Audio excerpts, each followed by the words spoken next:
All right, so this week for your art assignment, you will be traveling to France. And in France, we are going to explore Edgar Degas, and we're going to watch a couple of videos about Edgar Degas, and then I'm going to show you a video about what our project is. And it's a draw with me video, so you're going to draw with me. And at any point in this video, you may pause and get materials, pause and go get anything you need to listen to the video. Make sure you're in a quiet space without distractions so that you can listen and learn. And in our art gallery, which is one of the new centers in your art Bitmoji classroom that I created for your actual lessons, his painting here is on one of the easels, and if you click on it, it will take you to our Maddie and Dada videos, and it has more information about Edgar Degas. So if you want to watch that video, you can do that after you're done with your project, after you send me a picture of your project, if you have extra time. So we're going to watch this video first, and then I will show you your project. And I know my Bitmoji looks a little sleepy there if we let my mouse go away. That's actually, the melting clocks is from another artist named Salvador Dali. And I was excited when I saw the Bitmoji with Salvador Dali's melting clocks. Okay, enough for me. Edgar Degas was born to a wealthy family on July 19th, 1834. Later in life, he would change his name to Degas to sound less pretentious. Growing up, a favorite activity for he and his father was visiting the Louvre. When Degas turned 18, he turned a room in his house into an artist's studio. And while his father encouraged him to pursue the arts, his father did not want art to be his son's lifelong career. Degas attended law school, but experienced boredom and committed little effort to it. Instead, he spent hours in the Louvre obsessively copying the work of the past masters, keying into the small details that pleased the eye. Degas was in awe of the painter Jean Ang and was able to meet him. Ang gave him advice he never forgot. Draw lines, young man, and still more lines, both from life and from memory, and you will become a good artist. Inspired, Degas traveled to Italy to study art and visit family. He stayed with his aunt's family, drawing sketches of them and making copies of the Renaissance masterpieces of Da Vinci and Michelangelo in the Italian museums and galleries. Upon his return to Paris at the age of 25, Degas began work on a portrait, the Bellelli family. It would become known as his earliest masterpiece. Based on the sketches he made while staying in Italy, and after years struggling how to portray his niece's natural grace onto canvas, Degas composed a painting that was psychologically penetrating. The postures and gestures within the family suggested unease and quiet tension between the parental figures and the children whose loyalty was caught between. Degas spent many painstaking hours working late into the evening alone in his studio. He was provided a comfortable income from his father, but without the need to open up, he became a recluse, and consequently, his art received little exposure. When his father passed away in 1874, Degas learned that his brother had amassed massive business debts. To protect his family's reputation, Degas sold the house and all of the art he inherited from his father to pay off his brother's debts. Now, for the first time in his life, Degas was dependent on the sales of his art to earn a living. Degas had a restless nature when he found a subject. He painstakingly worked and reworked the composition, going back to the subject repeatedly until he was satisfied with the result. He yearned for perfection, obsessively trying to obtain it. When When Degas was 40, he visited the Paris Opera to see the ballet. The restless, irritable artist must have seen something in the grace and the movement of the ballet dancers that captured him, because the next 30 years would see them inspire a tremendous and intense output of art. Degas drew his subjects as if caught from a random glance, with odd angles that were inspired by Japanese woodblock prints. He preferred to show the ballet dancers between performances, the anxious wait for their cue, the strain of rehearsal, the routine. Degas wanted to capture their strive for perfection. Although he favored paintings of women, Degas was never married. He believed an artist should live alone, and through his old age he became increasingly isolated. When Manet, his closest friend in the art world, passed away, it left Degas devastated. He was seen as argumentative and cruel, and in time, his friends left him. Edgar Degas died alone and blind on September 27, 1917, at the age of 83. Edgar Degas pained for perfection, and through his tremendous output, he reached great heights. Degas' artwork is noted for his unique eye and his deep understanding of the way posture reveals the inward nature of a person. I know nothing of inspiration, spontaneity, temper. What I do is the result of a long reflection and study of the great masters. So Edgar Degas, he really liked perfection, and he tried his best to perfect his paintings, and he did a very good job at capturing the movement and the essence of the person and the person that's standing there and what they're doing, because if you're looking at the picture you can really tell what all of these ballerinas, they're practicing in the back room. They're getting ready for their rehearsal and they're getting ready for their big performance. One thing that you will find out if you watch the video with Maddie and Dada is that he never saw this many ballerinas in the same room and painted them all together. He would see one ballerina or a few ballerinas at a couple times, and then he would draw them in his sketchbook a few times so that he had multiple versions of like how they were standing. And then he would go home and take all of those drawings and paint them all together. So all of these ballerinas were ballerinas that he drew at different times. And then he put them all together into one painting. And so I thought that was pretty cool that I learned from Maddie and Dada. Okay, so now you are going to need a pencil and an eraser and a piece of paper. And then you will need some crayons or markers, something to color with. If you have watercolor paints or things like that, you can use those if you want to. Whenever you do these projects, you can use whatever you want to, whatever you have with you at home to fill in with color, and show me the materials that you have, because it's fun to use different kinds of materials, but you can use whatever kinds of materials you have available.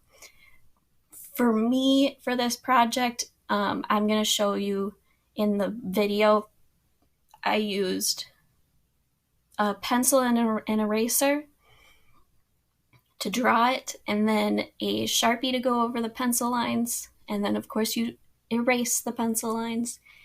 And then I used crayon and marker to fill it in myself. I didn't use my watercolors or other paints and things that I have at home. I chose to just use those ones. But I show you how there's a certain way that you can blend crayons by overlapping. I don't show you how to do that, but it on my finished one, you can see it. So let's watch that video. That's a sneak peek. So we are creating a ballerina inspired by Edgar Degas. So you have chosen France. For this project, you are going to need everything that's on my sketchbook right now. So you don't need all of these colors, and you don't need a Sharpie, but you can use them if you have them at your house. I know majority of you have crayons or markers at your house. That's great. If you have highlighters and things, that could be used to make color. Or pens is another option to color in your projects while you're at home. I know we have limited materials at home, and that's okay. We will make do with what we have at home for now. So to get started with France, we are looking at Edgar Degas' ballerinas. And so boys, yes, you will be drawing a ballerina. We're going to have to be okay with that today, and we're going to get started. So you are going to take out your pencil and eraser, and you are going to be starting with that to get started, just like any other art video, Art for Kids Hub video. You're going to be drawing along with me. So that you can see the lines, though, I am going to draw with my Sharpie. I'm going to move these to the side a little bit so that you can see I have more room. And we're going to get started. I have my finished project off to the side so that I can see it, but you guys can't. I will show it to you when we're all done, how I decided to color it in. I used a mixture of both markers and crayons, and I'll explain that in a little bit. So to start off, you're going to first add a little curved line that goes like that in the middle of your page. You're then going to add a C shape, and what we're creating right now is the face of our ballerina. And so this is the top of our hairline, the ear. Now we're going to go for the chin and the side of the face. And remember, you can pause the video whenever you feel like it to catch up, just like we do with any of our directed drawing videos. Now, since we have the face, we can add some eyes and a nose. On mine, I don't have a mouth or anything, and my eyes are kind of closed, like she's concentrating on her dance. But you can do your face however you would like to. Then we are going to move up and finish off the top of her head. Ballerinas have their hair up in a bow, so we're going to do the top of her hair like that. Bun. It kind of looks like a hat right now, but they have their hair up in a bun. And the funny part about Edgar Degas' ballerinas in his paintings is that when he looked at all of those ballerinas, none of them were in the room at the same time. He observed tons of different ballerinas and then put them all into one painting. And he drew them all in his sketchbook first, and then he went home and painted them all onto the canvas. So I thought that was pretty interesting. Alright, so we have the head done. We are going to now do the shoulders and a little bit of the chest. So we're going to start by the ear, and we're going to wrap around, and then we're going to connect up here, kind of at the top by the hairline.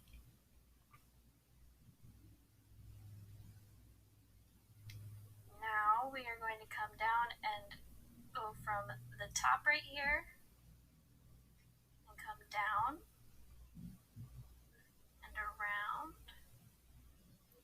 You can come down from here too, and then we're going to connect these two pieces.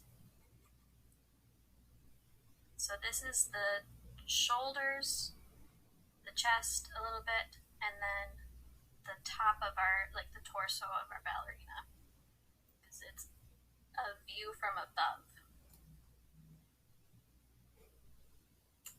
So now that we have our ballerina from above, we're going to do her arms next, and then we will do the rest of her dress splayed out, and you will see that.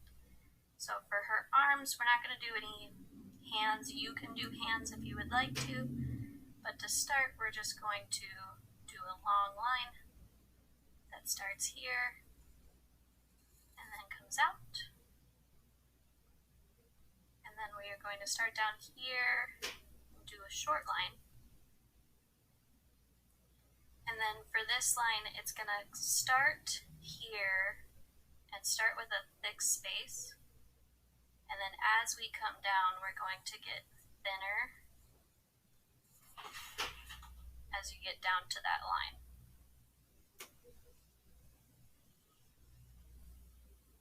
And it doesn't matter how this arm looks really, it's more of an abstract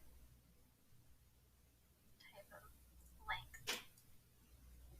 So now we are going to start from this end and do the same kind of thing. You can have your arm however type of curve you would like it to be, and start thick and go thinner at the end.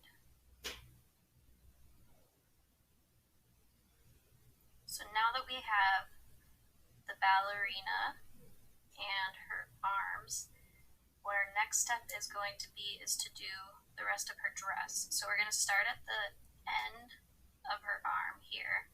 We're going to do a circle shape, but we're going to do a half circle.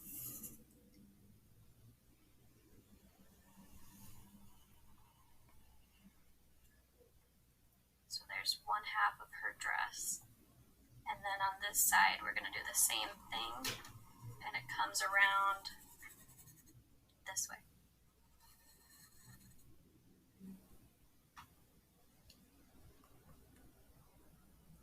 Alright, so now that we have the circle, we are going to do another type of line for a detail around the edge of the dress. You could do any type of line. You could do a wave line, which is what I did on mine. You could do a curly line. You could do a broken line. Any of the type of lines that we've talked about in class. You could think back on those. There's other curved lines. A zigzag line might be interesting. So any type of line. I think I want to do that not curvy. That zigzag line might be interesting. So I'm going to do a zigzag line along the edge of the dress. And you're following the edge of the dress.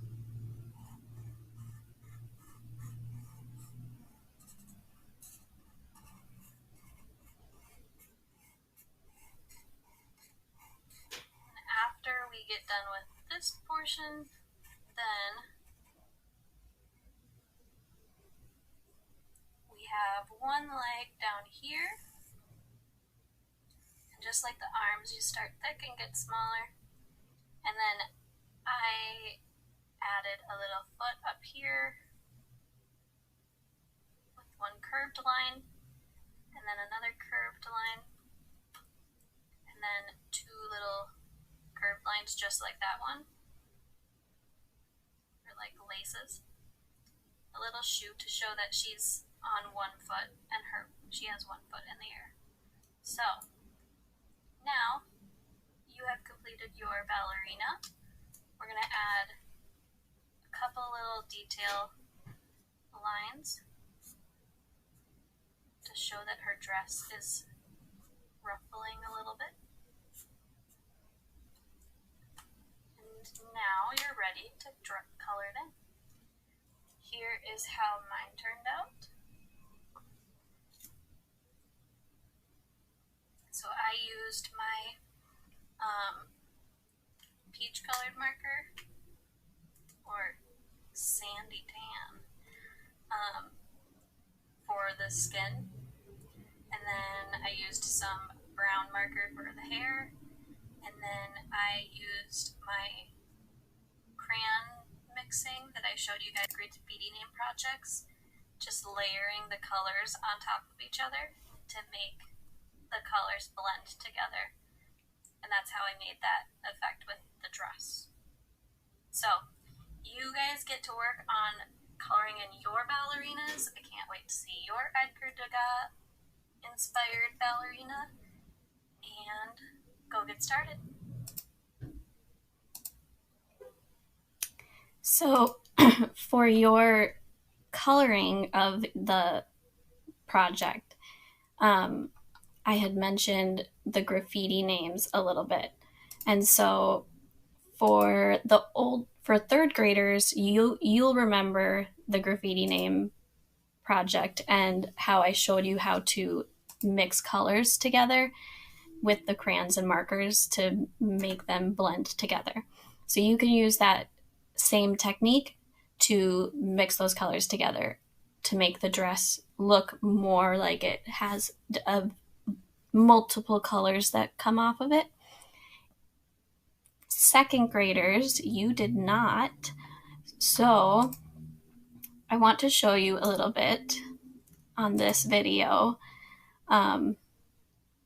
So they were doing their project. They were sharpening their lines.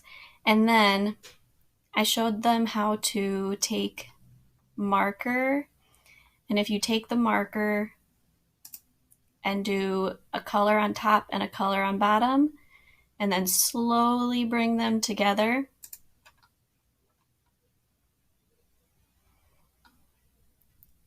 those two colors will start blending together.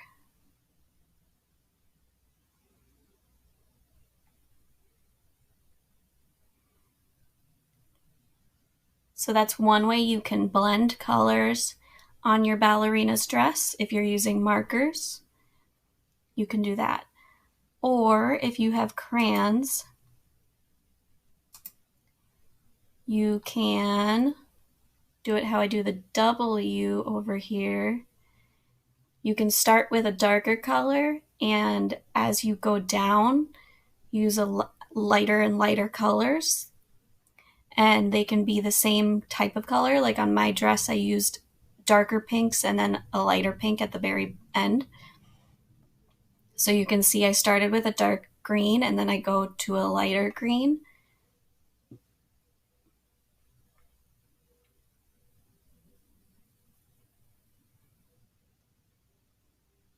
And then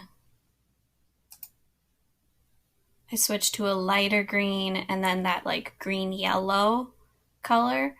And then I think my last one that I do is like an actual yellow.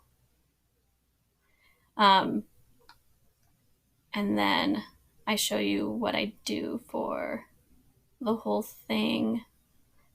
Yeah. So I ended up doing the dark green and then the lighter greens, and then it goes to that green yellow, and then it goes to the actual yellow. And then over here I did the same thing as the red and pink, blending those colors together with the markers, just it was blue and light blue. And then over here it was the same thing with the oranges. So in the crayons, in most crayon boxes, you have a red orange, an orange, and then a yellow orange. And so that's what I did here. I blended those three oranges together. So those are some ways that you can blend the colors so that you can have those the same kind of effect to your dress if you want to. You don't have to. Okay. Again, your project isn't due until Friday, and I actually am going to leave the activity up until next Wednesday. So take your time on this, do a good job, try your best, and I can't wait to see your guys' ballerinas. Have a fun time doing this project. Goodbye.